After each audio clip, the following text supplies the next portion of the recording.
I wonder how he feels. I wonder how he feels in a quiet moment. I'm Mike Tomlin. I never go under 500, but I also don't win playoff games.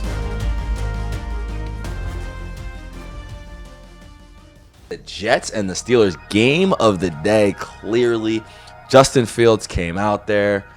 He was on fire, and really, I would say the best Justin Fields game. One of them, for sure. For sure, one of them. He was amazing today. I mean, the control he had on the offense, he finally, it seemed like, tapped into the run out of the pocket, but then still throw the ball. Garrett Wilson was great, and Tony brought up a good point that DJ Moore's best season came with Justin Fields. I had Garrett on one of my fantasy teams, and Garrett went off. Garrett was way better than he was with Aaron Rodgers. And he, despite all that, and the fact that the entire game I was ranting and raving, that I should have taken the Jets against the spread, and I didn't. We both took the Steelers, and we were both wrong because the spread was 2.5, and the Steelers ended up winning by 2 points. Big win for them. They get a stop late. Jalen Ramsey on a late hit of Garrett Wilson on a 4th down to stop that possession. Aaron Rodgers 4 touchdowns. They already showed the clip. Him putting the hand on his ear. Saw it on my little Instagram look, but he's already taunting the Jets. He really, really, really wanted to beat the Jets, and he did just that. I think that from a overall standpoint, in week 1, huge win for the Jets. Kind of a big kind of loss for the Steelers if you look at where they want to go and who they want to be. But it's all about wins and losses.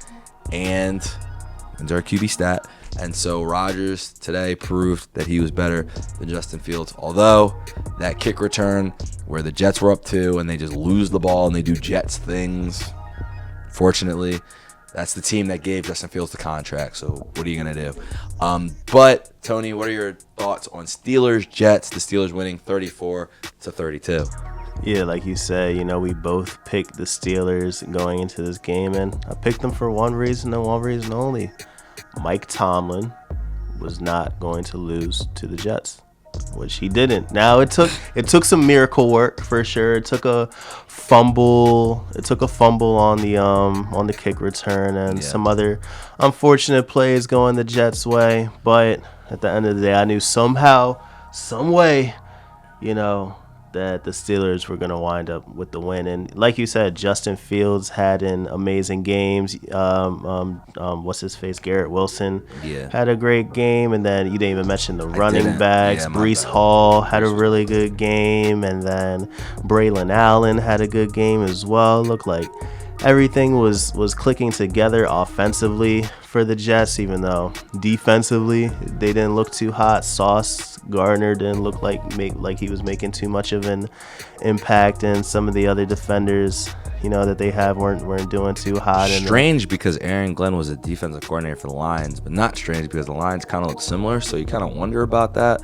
I was thinking about that at points, like, he's a defensive coordinator, but his defenses haven't been great the last couple of years. But yeah, letting up 34 points to a 40-year-old Aaron Rodgers who is regressing definitely isn't ideal. But Aaron Rodgers came in. Talent, but you can't do that. Yeah, DK Metcalf went out and did his thing. Jalen Warren played pretty fine.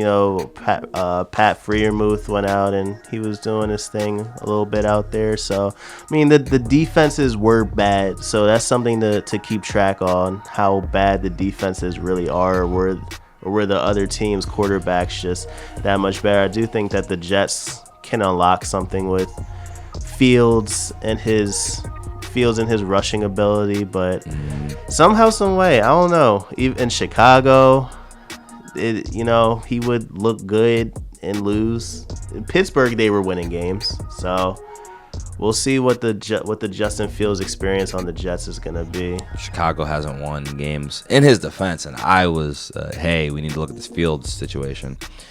But in his defense, they haven't won since he left. That's true. With the number Jets 1 pick, didn't win before he got there, and the Steelers, their kind of best stretch was with him. Yeah, they were 4-2.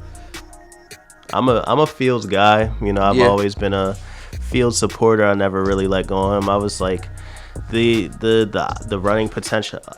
I'm always gonna show love to a rushing quarterback if they're good. You know, like when there's like a Anthony Richardson type, maybe not. But, I was gonna say you didn't give Daniel Jones any of that love. Nah, not quite. But Justin Fields, I see a lot of potential with him, and he hasn't been in great situations, and he's been proving him. Well, this is definitely his opportunity to prove himself. He has some offensive talent with him, and we'll see what happens. But the Jets are still the Jets, so we'll see if the Jets can go past what they are known as.